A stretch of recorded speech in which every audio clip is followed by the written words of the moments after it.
ఉన్న బంగారాన్ని విడిపించి ఆ రోజు ఆన్లైన్ రేటుకే మేము కొంటాం. Sharma gold company.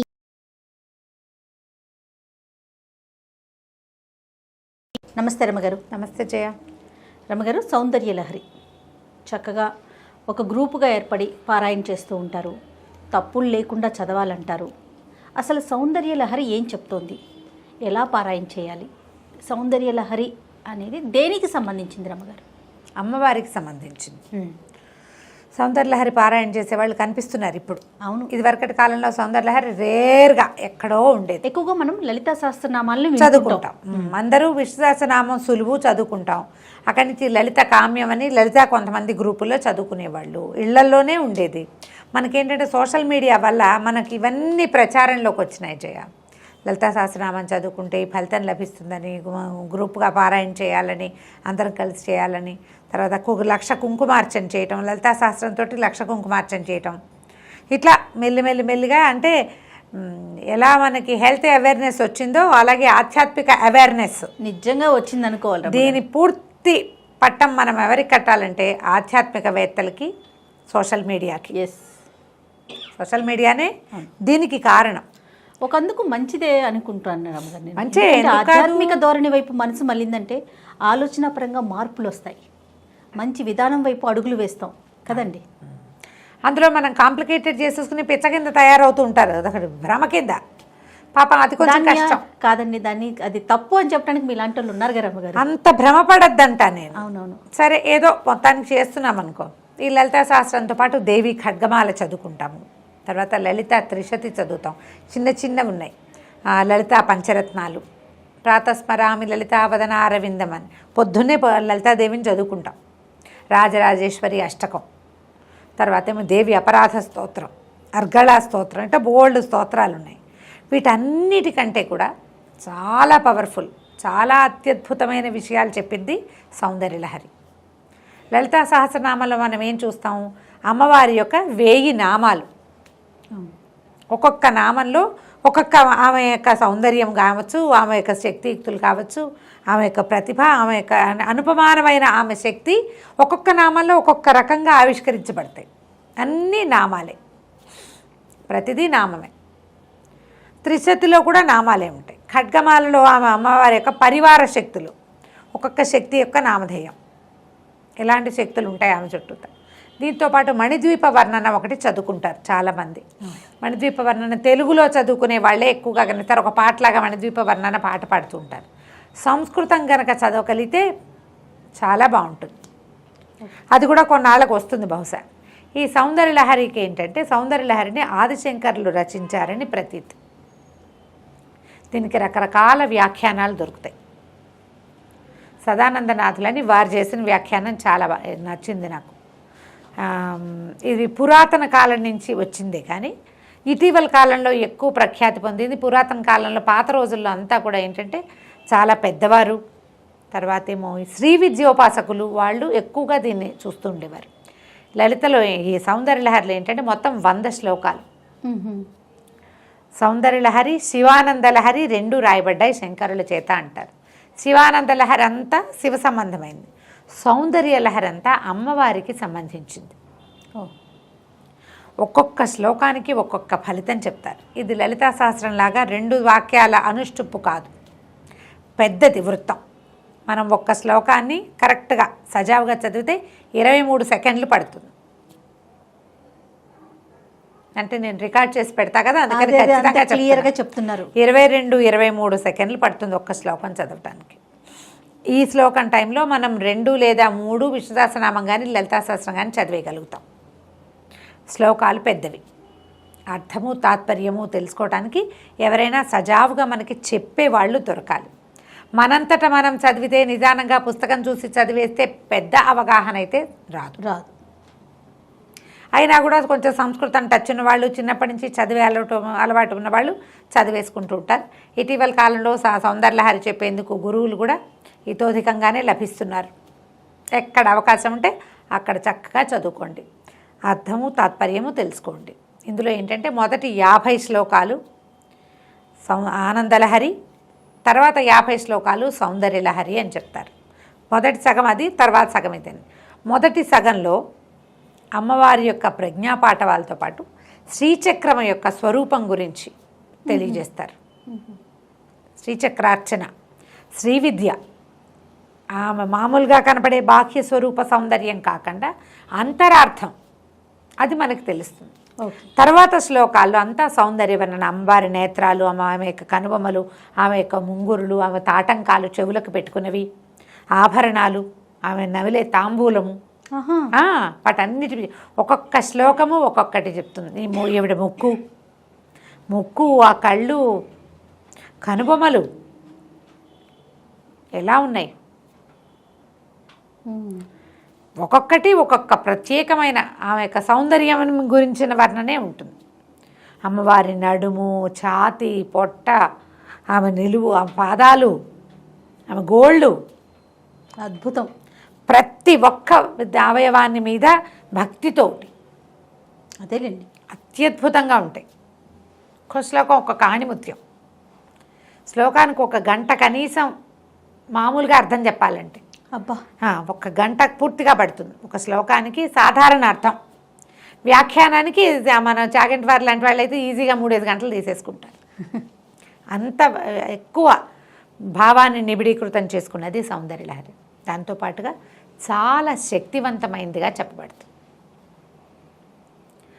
దీనికి ఒక చిత్రమైన గాథ ఏం చెప్తారంటే, ఎవరో ఒకరు, ఒక యక్షుడు, ఒక మానవుడే యక్షస్వరూపంలో ఆయన కైలాసం పర్వతానికి వెళ్ళి అక్కడ అమ్మవారిని చూసి రాశారని, అది శంకరులు మళ్ళీ దాన్ని పైకి చదివారని ఒక మాట వస్తుంది. కానీ అది పెద్దగా నమ్మడానికి వీల్లేనట్టుగా అనిపిస్తుంది. ఆదిశంకరులు చేసిన, ఎందుకంటే మనం మిగిలిన ఇవన్నీ చూస్తున్నామా, అన్ని స్తోత్రాలు, కనకధార కానీ ఇవన్నీ ఎట్లాంటి శక్తివంతమైనవి, ఎలాంటి అత్యద్భుతమైన భక్తిభావాన్ని నిముడ్చుకుని ఉంటాయి. అలాంటి భావమే ఇందులో కూడా కనిపిస్తుంది. ప్రతి శ్లోకము కూడా ప్రతిదానికి ఒక్కొక్కదానికి ఒక్కొక్క ఫలితం ఉంది. నిన్ను ఆరాధిస్తే ఎవరికి ఏం లభిస్తుంది, ఎవడేది ఆరాధిస్తే, ఎవడెలా ఆరాధిస్తే అలాంటి ఫలితం లభిస్తుంది. ఏ కోరికతోటి ఆరాధిస్తే అది పొందుతాడు. ముముక్షువు మోక్షాన్ని పొందుతాడు. ఎవరికి మోక్షం కావాలో వారికి మోక్షం లభిస్తుంది. ప్రయోజనం కావాలనుకుంటారు కొంతమంది, ఆ ప్రయోజనం కూడా లభిస్తుంది. అది సౌందర్యలహరి తెలియజేస్తుంది. ఎవరి దగ్గరైనా పాఠం చెప్పుకుని చదువుకోండి. ఓకే, ఒక్కొక్కరిది ఒక్కొక్క స్తోత్రం. కొంతమంది సంగీతంలాగా స్వరాలు కూర్చి పాడుకున్న వాళ్ళు కొంతమంది స్వరాలు కూర్చుకుని పాడుకోవచ్చు. లేదా స్వరం కాదు, శ్లోకం పద్ధతిగా, శ్లోకంలో ఒక పదాన్ని ముందు, ఒక వాక్యాన్ని ముందుకి, ఒక వాక్యాన్ని వెనక్కి సాగదీసి చెప్పేవాళ్ళు కొంతమంది.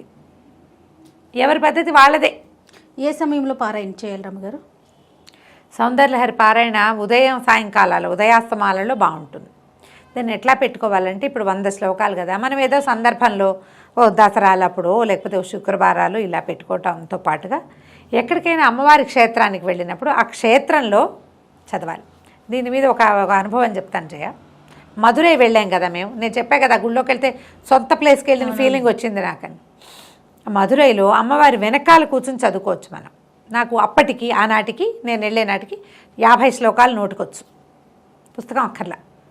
నేను పాఠం చెప్పేదాన్ని, కానీ పాఠం చెప్పడం కూడా నేను ఎలా చేశానంటే, ముందు నుంచి నాకు వీటి మీద అవగాహన లేదు, నా సంగతి తెలిసిందే కదా. ఒక ఆవిడ నన్ను అడిగారు, సౌందర్యలహరి చెప్పండి అంటే 10 శ్లోకాలు నేను నేర్చుకుని, నేను చదువుకుని, అర్థం నాకు సంస్కృతం చదువుకున్నా కాబట్టి, మిగిలిన వాళ్ళకి నాకు ఉన్న భేదం ఏంటంటే నాకు సంస్కృతం వచ్చు కాబట్టి, అక్కడి నుంచి మా అక్కయ్య దగ్గర ఒక క్లారిఫికేషన్ తీసుకుని, తనేం పాఠం ఇవి చెప్పదు కానీ అర్థాలు, తాత్పర్యాలు చెప్తుంది. ఆ 3-4 పుస్తకాలు సంపాదించాను, వాటి మీద వ్యాఖ్యానాలు 2 ఖచ్చితంగా నా దగ్గర ఉన్నాయి. తర్వాత కలిగిన పని కూడా ఒకటి తెచ్చిచ్చాడు, 3 వ్యాఖ్యానాలు. ఇవి బాగా చదివి నా సొంతంగా నాకేం భావం కలుగుతుందో దాని మీద డెవలప్ చేసుకుని, ఒక తల్లి పిల్ల, మా శ్యామల్ గారు వాళ్ళ అమ్మాయి అస్మిత, వాళ్ళిద్దరికీ చెప్పా. నేను నేర్చుకుని వాళ్ళకి చెప్పేదాన్ని. నేను మధురై వెళ్ళే నాటికి 50, ఇప్పుడు నా సంగతి నేను ఎక్కడో ఉద్ధరించేశానని చెప్పట్లేదు, క్లియర్గా చెప్తున్నా కదా, చెప్పారు అంతే. ఎవరైనా అంతే, ఎవరికైనా పుట్టుకతో వస్తాయి ఏమైనా, నేర్చుకోవాలన్న శ్రద్ధ అంతే అంతే. ఈ 50 నాకు నోటికొచ్చు, పుస్తకం కడగడ 50 వెళ్ళిపోయినాయి. తర్వాత పుస్తకం తీసుకున్నా, ఓపెన్ చేసి చదువుతున్నా. మామూలుగానే నా వాయిస్ కొంచెం స్పెషల్ వాయిసే కదా, శ్లోకాలు చదివేటప్పుడు అప్పుడు కూడా ఏంటంటే కొంచెం సంస్కృతం రావటం వల్ల ఒక ప్రత్యేకమైన బాణి ఉంది, నాకు తెలుస్తుంది. ఒక పోలీస్ ఆయన ప్రదక్షిణలు చేస్తూ వింటున్నాడు. ఆయన పోయి బయట కూర్చున్నాడు. ఆ బయట కూర్చుని మేము మొత్తం దర్శనం అన్నీ అయిపోయి నేను ఇంకా అయ్యవారిని చూసి మధుర లోపల దేవాలయాలు అన్నీ చూసుకుని ఇది నేను అక్కడ కూర్చున్నది 8 గంటలకి. అప్పటికి నాకు ఇంత కళ్ళతోడు అవసరం లేదనమాట. సాయం మళ్ళీ 11 గంటలకి నేను బయటికి వెళ్ళాను. ఆయన అక్కడ కూర్చున్నాడు. ఆయన అడిగాడు, అమ్మా అక్కడ కూర్చున్నారు కదా మీరు ఎన్నమో పడికిరే అన్నాడు. ఏం చదువుతున్నా అని ఏంటమ్మా అన్నాడు. అనేసరికి సౌందర్యలహరిన అంటే ఏంటన్నాడు. చేతిలో పుస్తకం ఉంది, ఆయన చేతిలో పెట్టా. ఆయన ఆ పుస్తకం ఓపెన్ చేసి చూసి జిలేబీ చుట్టల్లాగా ఉన్నాయని చెప్పాడు. చెప్పి ఎంత బాగుందమ్మా వినటానికి, ఒకసారి చదవండి అని ఒక్క శ్లోకం నాతో అక్కడ చదివించుకొని ఫోన్లో రికార్డ్ చేసుకున్నాడు. నేను అనుకుంటాను ఒక్కొక్క జీవాత్మని అది అట్లా పట్టుకుంటుంది. వాళ్ళు వచ్చే జన్మలో బహుశా ఆయన నేర్చుకుంటాడు. ఆయనకి తెలుగు రాదు, సంస్కృతము అని చెప్పా. తెలుగు కాదు ఇది లిపి, నీకు తెలుగులో కనిపిస్తుంది. ఆయనకి బాగా తమిళొచ్చు, నాకు కొంచెం అర్థమవుతుంది. ఇది సంస్కృతము ఇలా మా లిపిలో ఉంది కానీ ఇది తమిళ్లో కూడా ఉంటుంది. అభిరామి కాదా అని అడిగాడు. అభిరామి ఒక శతకం ఉంది అక్కడ తమిళ్లో, ద్రవిడంలో ఉంటుంది. అభిరామి కాదు, ఇది సౌందర్యలహరి ఆదిశంకర్లు చేసిందే అని చెప్తే ఆయన మొదటి శ్లోకమే రికార్డ్ చేసుకున్నాడు. ఒకటి చెప్పు అని. ఎంత బాగుందో వినడానికి. ఆయన మా పక్కన వాళ్ళందరికీ చెప్తున్నాడు అనమాట. అది చదువుతుంటే లోపల అట్లా ఇలా ప్రతిధ్వనిస్తుంది. చాలా బాగా నచ్చింది నాకని. అట్లా అట్రాక్ట్ చేస్తుంది మనుషుల్ని. దానికి ఎవరు అట్రాక్ట్ చేయబడతారో వాళ్ళకి ఉపాసనా బలం పెరుగుతుంది. అది ముందుకు వెళ్తుందన్నమాట. ఇది ఇప్పుడే మనం చక్కగా నేర్చుకోగలిగి బాగా చదువుకోగలిగి చేసామా ప్లస్, లేదా దానికి అట్రాక్ట్ అయ్యి ఏదో ఒకటి పట్టుకున్నామా అది కూడా ప్లస్సే. ముందు జన్మల్లో మరింతగా మనం ఈ దేవి ఉపాసకులం అవుతాం. అమ్మవారిని ఉపాసించేందుకు అవకాశం లభిస్తుందని చెప్పబడుతుంది. చక్కగా చదువుకోండి. ఎవరైనా మేము సౌందర్యలహరి చదువుతాము అంటే నేర్చుకోండి వాళ్ళ దగ్గర. తప్పులు మాత్రం పడనివ్వద్దు. తప్పులు లేకుండా ఉంటే మీకు ఆ శ్లోకం చదవటం వల్ల రావాల్సిన పూర్తి ఫలితం వస్తుంది. మనకేంటంటే దేవుణ్ణి ఎలా పిలిచినా పలుకుతాడు. అమ్మవారిని అమ్మ అనే బదులు మా అన్న అన్న పలుకుతుంది అమ్మ. కానీ సజావుగా పిలిస్తే సజావైన సమాధానం వస్తుంది.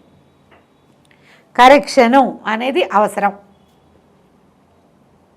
వాళ్ళు అమ్మానే అనొచ్చుగా, మనం ఇదెందుకు చదవాలి?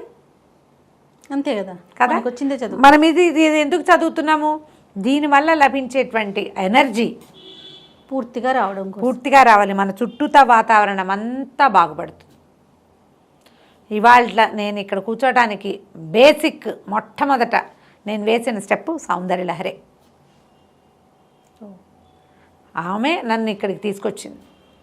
అందులో నా ప్రయత్నం 10% ఉంటే ఆమె నడిపించిన నడకే మిగిలిన 90%. మళ్ళీ నేను ఉపాసనగా తీవ్రంగా మళ్ళు అవి నేనేం చేయలేదు. చేయలే. నేను ఆ స్థితి దాటేశాను. ఎక్కడికి వెళ్ళినా ఒక శ్లోకం పట్టుకుంటా, హరిస్వామారాధ్య ఇది చదువుకుంటా. ఈ హరిస్వామారాధ్య అనగానే వచ్చేస్తుంది ఎనర్జీ నాకు. అంతే. ఒక్కసారి హరిస్వామారాధ్య అనుకోగా అమ్మయ్య, ఎంత టెన్షన్లో ఉన్నా, ఎంత విసుగులో ఉన్నా, ఎంత ప్రెషర్లో ఉన్నా హరిస్వామారాధ్యే నన్ను సరిగ్గా దారి చూపించి లాకెళ్ళిపోతుంది అక్కడికి. ఏదో ఉంటాయి మానవ జీవితానికి తప్పనివి. అంతే. ట్రై చేసి చూడండి. మీకు అవకాశం ఉంటే నేర్చుకోండి. మీకు దీని మీద అవగాహన ఉందా మీకు ప్లస్, లేదా ప్రయత్నం చేసి ఒక్క శ్లోకం చెప్పించుకోండి చాలు. ఒక్క శ్లోకం చెప్పించుకున్నా చాలు. ఆ ఒక్కటి చదువుకున్నా సరిపోతుంది. మొత్తం 100 చదువుకోవాల్సిన పనే లేదు. చదవగలిగారా మహత్తరంగా ఉంటుంది, అద్భుతంగా. ఒకసారి ఆ శ్లోకం చెప్తారా రమ్మగారు? హరిస్వామారాధ్య ప్రణత జన సౌభాగ్య జననీం పురానారీ భూత్వా పురరిపుమపి క్షోభమనయత్ స్మరోపి త్వాం నత్వా రతినయనలేహ్యేన వపుషా మునీనామప్యంతః ప్రభవతి మోహాయ మహతాం. దేంటో తెలుసా అర్థం? హరి త్వామారాధ్య అంటే నిన్ను ఆరాధించి నువ్వు ఎలాంటి దానివి? ప్రణతజన సౌభాగ్య జనని. ఎవరైతే నిన్ను నమస్కరిస్తారో, నిన్ను ప్రార్థిస్తారో వాళ్ళకి సౌభాగ్య జననివి నువ్వు. వాళ్ళకి ఏది కావాలంటే అది ఇస్తావు. నిన్ను ప్రార్థించి పూర్వము ఏం చేశాడు? స్త్రీ రూపం ధరించాడు. పురా నారీ భూత్వ పురరిపుమపి క్షోభమనయత్తు. పూర్వము నారిగా స్త్రీగా మారి పురరిపు అయినటువంటి నీ భర్త అయినటువంటి శివుడు పురులు అంటే త్రిపురాసుర సంహారం చేసిన శివుణ్ణే ఆయనకి క్షోభను కలిగించాడు. నీ వల్ల, నిన్ను నమస్కరించడం వల్ల, నీకు నమస్కారం చేయటం వల్ల, స్మరుడు అంటే ఇతను మన్మథుడు వీడిని ప్రార్థించడం వల్ల, అమ్మవారిని ప్రార్థించడం వల్ల ఈయన ఏంటంటే ఎవరికి కనపడ్డు. అమ్మవారు మన మన్మథుడు మనుషులకి కనపడేవాడు కాదు, ఎవ్వరికి కనిపించడు. ఈ శివుడు ఏం చేశాడు, అతన్ని కాల్చేసాడు, బూడిద చేసేసాడు పరమేశ్వరుడు. బూడిదైతే అప్పుడు అమ్మవారు ఆయనకి ధైర్యాన్ని ఇచ్చింది, ఏం పర్వాలేదు దుఃఖించద్దు అని. రతీదేవికి చెప్పింది, నీ కంటికి మాత్రం కనపడతాడు అని.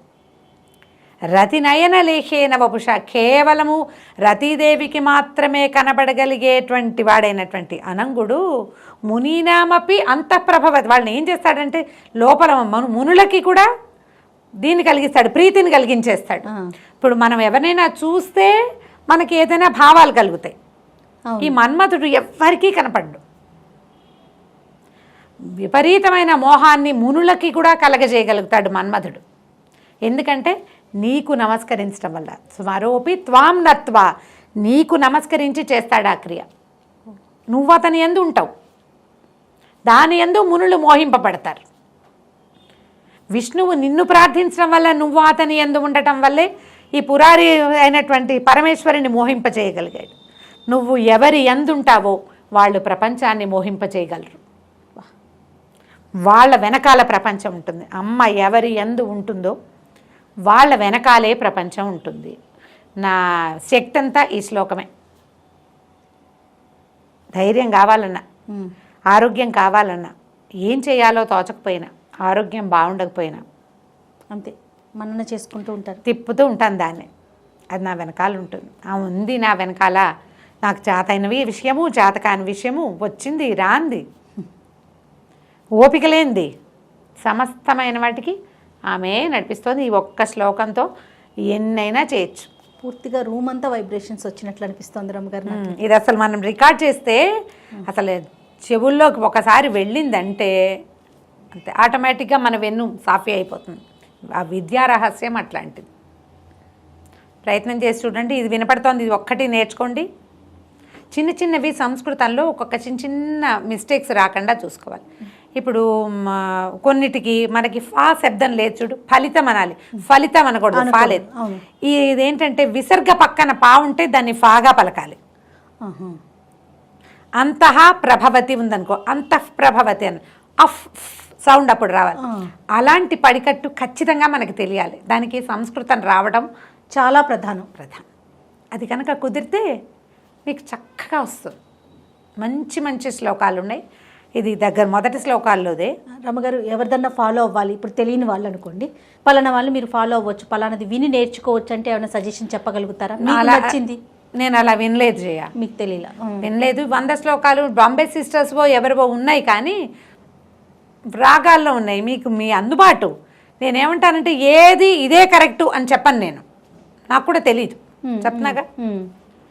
ఈ సంస్కృతం వస్తే కరెక్ట్గా ఉంటుందని భావిస్తా. నా మటుకు నేను సంగీతం కాదు దీనికి కావాల్సి, సంస్కృతం భాష మీద పట్టు, అంతే కదండి. పట్టు ఉన్న వాళ్ళ దగ్గర చెప్పించుకుంటే మేము కనెక్షన్స్ ఆటోమేటిక్గా అవుతాయి.